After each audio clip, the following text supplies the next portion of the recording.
Hello, it's the 8th of July 2025. It's very strange. I'm looking at the wrong place. Let's try a better place. That's might be better. Maybe not better. That's better. I know I should have things prepared, but I tend not to.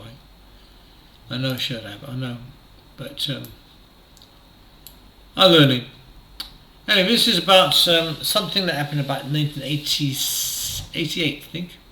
April 88. I was still 37, not quite 38 at the time, and it was a very posh event for me, and the football club paid for me. My older brother and younger brother might remember this. My mum would have remembered it, and my dad, something related to this, but they were unfortunately both dead, and my sister would know the person I'm talking about, but she's dead, and so is my auntie Elsie and Uncle Patrick. They knew these people. It relates to when I was 12 years old. My local family doctor in Swindon was at Empire House. His name was John Nicholas. He was referred to as the big white chief because he employed many. I think it was one of the largest family surgeries in Swindon. Lots of African and Pakistani, West Indian and Indian doctors. Dr. Murphy, I remember, and Dr. Connor. He had a few. It was very hard to see this John Nicholas because he was always busy and he's top man. But many years later, I'd landed up being at Swindon Town Football Club, and he was the club doctor. And I made sure that he didn't behave, because he used to behave quite subserviently. He would hover at the door, and the door was wide open, but he was too fat to come in. I thought it was a job, just come in and sit down. There's no formality.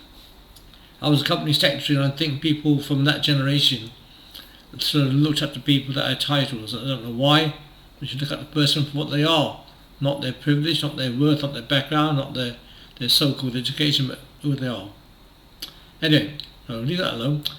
I went to a very fancy Centenary Dinner for the Football League Centenary Dinner at the Grosvenor House Hotel. I went by train with Dr. John Nicholas, Dave King, the club secretary, and Doug Buswell, the commercial manager. The four of us went off. We got off at Paddington and walked to the Grosvenor House, Park Lane. It's magnificent. Now, all these years I remember it and told people this story before, and I might have this on my YouTube channel under the football in my playlist. My playlist under football.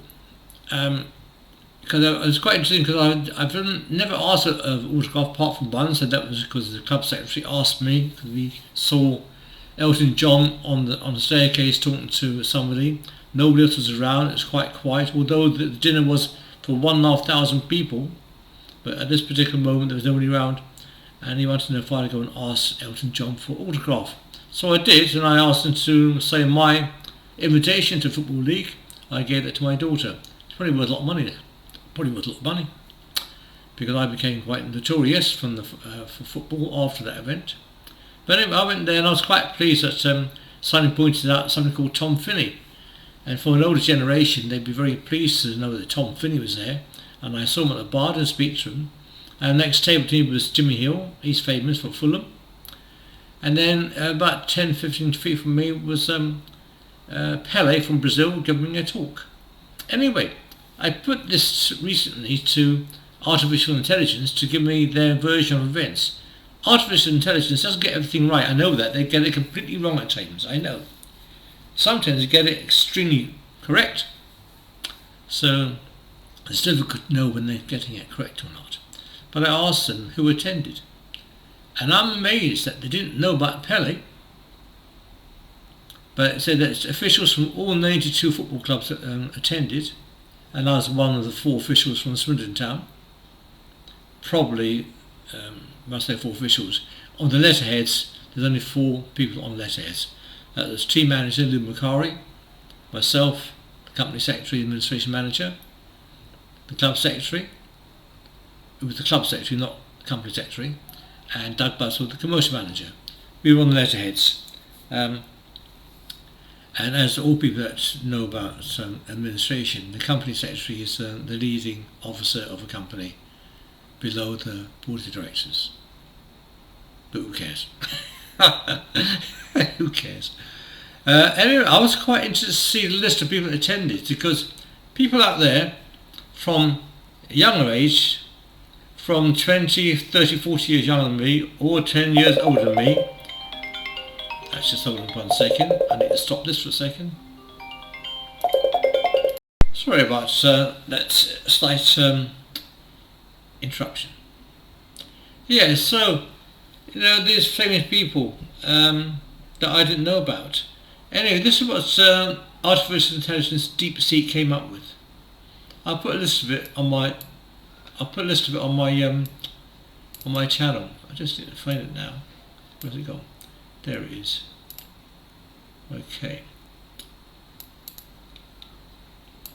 I didn't know this. Sir Stanley Matthews. I mean, he's a real legend. He was there. Now, would you believe this? People from a different generation, they love to know these things. I should ask a question. I'll ask a question. Tell me who you think might have been there, and I'm going to tell you who was there, and you see whether you know these people. Sir Tom Finney, Preston North End. Nat Lofthouse, Bolton Wanderers in England. So was Tom Finney, England. Billy Wright, well, famous. Wolverhampton, England captain. Dixie Dean, I'd never heard of him. Everton's second goal scorer. Sir Matt Busby, well, he's famous. Manchester United manager. And also, I think of the, I think he was, wasn't he? Of the English team that won the World Cup 66. I think so. Bob Paisley, Liverpool's most successful manager. Brian Clough, well, the famous man he is. He mentioned things about what happened to me later, some years later, 4 years later at Swindon Town. Then we had other people there, current managers and players. Alex Ferguson, Manchester United manager. Kenneth Dalglish, Liverpool manager. Gary Lineker, England and Barcelona striker. I wish I'd have gone there and asked for the asked the pictures taken with them. That'd been fun. This is before the days of the iPhone, though. So, a football league official was Graham Kelly, football league secretary. Bert Millership, the FA chairman. Royalty, doesn't really matter about royalty. Elton John, Watford Football Club. I think that's it. Anyway, and Paddy was there as well. So it's not a bad list of people, is it? I think that's good. I was quite proud to go there. I can't remember coming back. I didn't drink in those days. I'd have a glass of wine once a month and half a beer once a week or once a month. And so I didn't get drunk obviously over there, but I can't remember coming home. Strange. Nice time. I was privileged to be there. It was very good. Good memories. Oh, I hope your people out there that's into football remember these people, because they're probably even all gone now. Bye for now.